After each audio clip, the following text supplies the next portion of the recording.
Let's head to South Africa, where Minister of Transport says she is still traumatized by the robbery that took place at 3 a.m. on Monday after a vehicle's tire burst on the N3 between Amskrel and Belarus. Now, speaking virtually at the Transport Portfolio Committee meeting in Parliament on Tuesday, Chikunga said she was driving with her brother and bodyguards when they noticed that one of the tires had been punctured.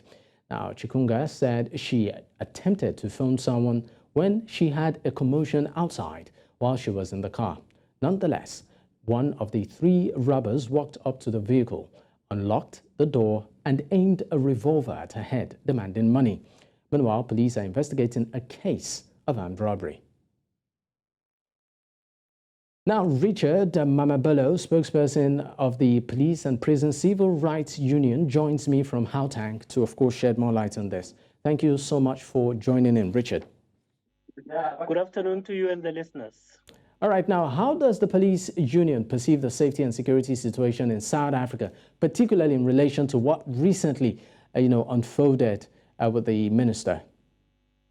Yeah, look, it's quite unfortunate that such an incident had to be incurred by the minister. In fact, as we speak, she was supposed to be addressing our event today, so we understand that she was obviously traumatized and could not make it to the event. However, crime situation in South Africa, of course, it's a worrying factor, and of course, one of the reasons why we are meeting over this week is to look into measures which we can implement in actually curbing the crime trends that I were observing. Now, you said that she was supposed to attend an event, of course, you are organizing today. I mean, I want to believe, have you had conversations with her? How did she sound? What's her state of mind at the moment? Our leadership would have probably communicated with her, but as of now, I do not know of any form of communication that we've shared with her. However, we are aware that she had obviously confirmed to be with us today, and unfortunately, this incident took place a day before. So that is quite unfortunate. And I think, of course, we know that the Minister of Police had communicated that they are looking into, they're doing investigations rather on the matter. Now, let's talk about some factors that contribute to the prevalence of armed robberies in the country. Are there any specific areas or regions of concern? They normally happen within, big cities. I mean, KZN, Durban, you speak about Cape Town and Johannesburg. Those are areas which are mainly targeted due to their high velocity of vehicles.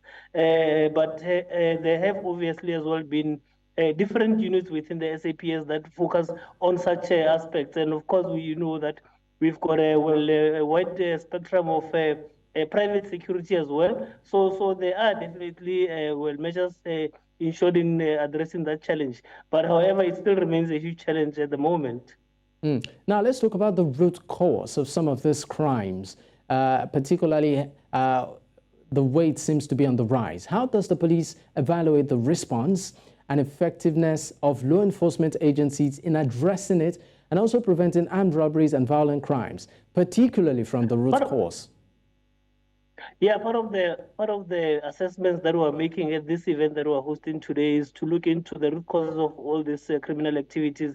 And I think you would know, for example, that we are the most unequal society in the world as South Africa. So we've got challenges around urban migration, meaning that there's a high influx of people who come into the cities, which are limited, of course. And on those bases, not everybody will get employment. And for that reason, we think part of the social ills are informed by the fact that, government is basically failing to keep up with the growing demands that are generated out of such conditions. All right. Thank you so much for your time. Thank you. Now, industry experts at the World Local Production Forum in The Hague, Netherlands, have confirmed the urgent need to address the regulatory challenges affecting the equitable access to medicine and healthcare products in Africa, citing conditions affecting the development of Africa's new public health order. It was agreed that a global regulatory standard would remain a critical undertaking to decrease Africa's reliance on foreign healthcare products and imports. The WLPF, which comes to a close, provided a platform for participating members to call on global health organizations to play a key role in developing an enabling ecosystem for the local production of medicine, vaccines, and diagnostic test kits in Africa.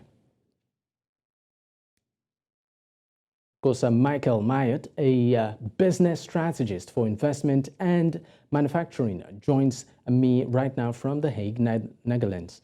Thank you so much for your time. Good evening, and thank you so much for having me. All right, now let's get straight to it. What are some of the highlights that are being discussed at the World Local Production Forum? And how would you assess the current regulatory landscape for assessing medicine and healthcare products in Africa? Yeah, I think if you look at the conference, what it really comes down to is a global realization that Africa is completely dependent on the rest of the world. So the conference really has focused on how do we create an African ecosystem that's more self-reliant, that's less reliant on the rest of the world, and ultimately more dependent on its own infrastructure. Then if you look at the regulatory landscape, quite honestly, within Africa and even the rest of the world, there's quite a disconnect in that there's a number of different standards that get used depending on the region that you're operating in. So it's quite fragmented and quite disconnected as we speak. All right, now let's also look at another very prevalent issue, and that has to do with, in your opinion, how do these regulatory challenges impact healthcare outcomes and patient access to necessary treatments? I want to bring the conversation just back down to local manufacturing, because ultimately that's what it impacts. It impacts the ability of the local manufacturing industry to grow and to develop, and for more funds to be directed into that industry. What you're looking for at the moment is ultimately additional funding and additional infrastructure to be built on the African continent to allow it to become more self-sufficient. So the regulatory element is just one aspect that's hindering that from actually progressing further. Now, let's talk about initiatives or strategies that can be implemented to address these regulatory challenges and also improve access to medicine and healthcare products on the continent. Yeah, absolutely. In my opinion, you want to have a globally recognized standard. And you can ultimately accomplish that by using a global benchmarking tool. And already the WHO has started to introduce this concept of a global benchmarking tool that recognizes the maturity level of the regulatory authority. But ultimately, what you need now is you need the procurement and the demand side players, the donor funders, the public organizations, the private organizations, to recognize one standard so that the manufacturers don't have all these areas to pull their attention to. They can just focus on doing what they do best, which is manufacturing at a quality level, as opposed to having to deal with the politics of regulations. Now, let's talk about, if there are successful case studies or best practices from other regions or countries that the African continent can actually maybe mirror or learn from in terms of addressing regulatory barriers to this healthcare access. And how can governments and regulatory bodies and also industry stakeholders collaborate more effectively to overcome these prevalent challenges? Yeah, in my opinion, it just comes down to the willingness of the key stakeholders to engage. And if you look at Africa, you have you have countries like Senegal, you have Egypt, you have Kenya that have really had a keen willingness to develop their industries. So if it's for regulatory, if it's for commercial, if it's for IP, if it's for technology, regardless of what we're speaking of, ultimately it just comes down to a keen willingness and an absolute desire by the key stakeholders to want to progress whatever goal they're setting for themselves. Now, one other issue, particularly that is pretty much prevalent, is I don't want to use the word surge, but we've also had cases of counterfeit drugs, right?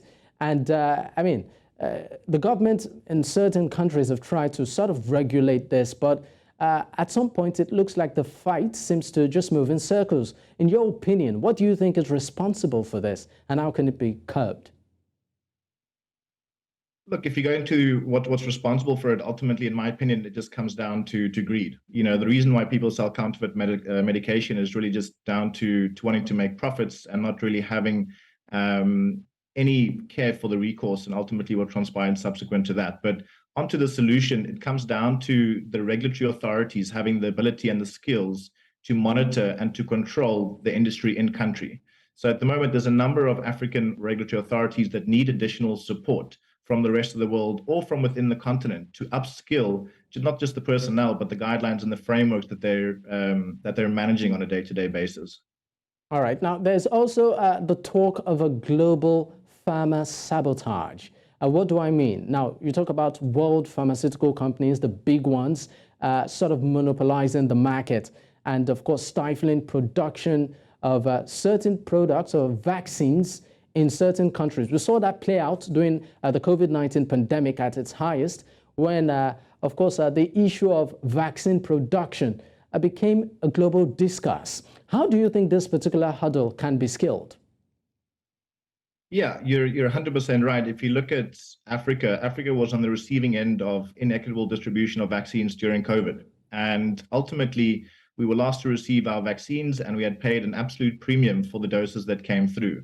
The best way to solve that is ultimately to develop the infrastructure on the continent. It comes down to local manufacturing. Local manufacturing in the long term gives you more reliability, it gives you better pricing, but ultimately the security of healthcare products on the continents and for the countries that are requiring the medicine critically. Now, what role do you also think international organizations and global health initiatives can actually do in supporting African countries to overcome some of these particular, regulatory challenges and also promoting the, equitable access to healthcare and also products? Yeah, look, I think there's two parts. I think especially the international organizations should see how they can overcome the regulatory barriers of different standards. If you look at the US FDA, or if you look at WHO PQ, or if you look at local regulatory authorities, there's different guidelines and standards that they use. But ultimately for donor funders, you want them to adopt a unilateral, globally recognized standard that manufacturers can then actually abide by. Once that's in place, you would want these donor funders and you would want the international organizations to shift more of their procurement to local manufacturers to support those industries. All right, thank you so much for your time. Thank you very much.